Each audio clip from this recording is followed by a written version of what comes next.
G'day everyone, I'm Macca and welcome to the Australian Classic MX Championships here in Crystal Ball Club, South Australia.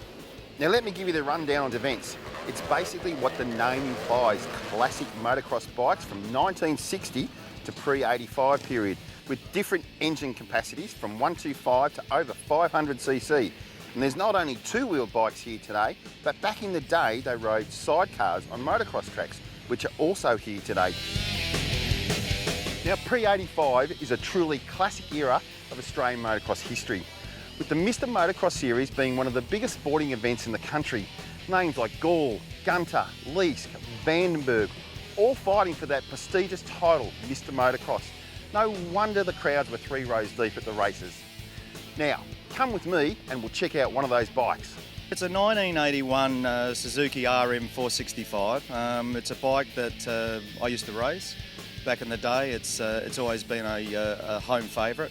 I basically got the bike from a good mate of mine who went to great lengths to get it into the nick it is today. Yeah, some guys like yellow, others like red, so I like them both. I'm a bit passionate about the yellow colour like myself. Why do you do the classic racing? Well, I've got 2 sons that love classic racing, but it's more about the family.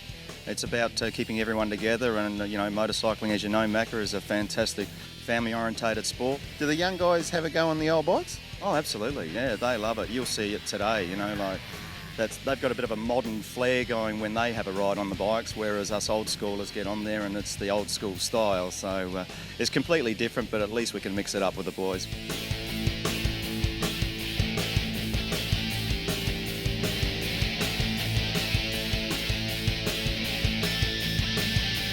Now mate, how long have you had the bike?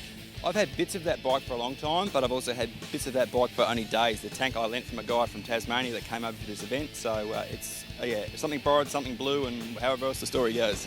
Yeah, proves that you can just cobble some stuff together sometimes. I was looking at the bike before, and this is very, very unusual because it actually has a right hand and a left hand gear option. My understanding is perhaps in the earlier days in the 69 when this model came out, it's a road trail bike. A lot of the Japanese were trying to get into the European market, the American market, and a lot of those CZs and the early bikes had both left and right hand shift. Not on the same bike, but there was a mixed market, so they were able to do one or the other. In fact, I use this motor on my flat track bike, and I actually run a right hand shift because it's easier on the left. Rob, tell us about the bike. It's a 1979 KX 125A5. There was very few of them brought to Australia, I believe. It's a pretty rare bike. It's certainly the only one at this meeting, and I'm really, really proud of it. I love it. Tell us where did you get the bike from? If it's that rare, where did you actually get it from? I got a phone call from a guy and he said the bike was available for sale in Queensland. So I contacted the guy, flew up there the next day, spoke to him, and I bought it off him. He'd done a pretty good job putting it together, but I've had it apart a few times and gone through it and new plastics and bits and pieces just to bring it up to what I want. So I really enjoy it.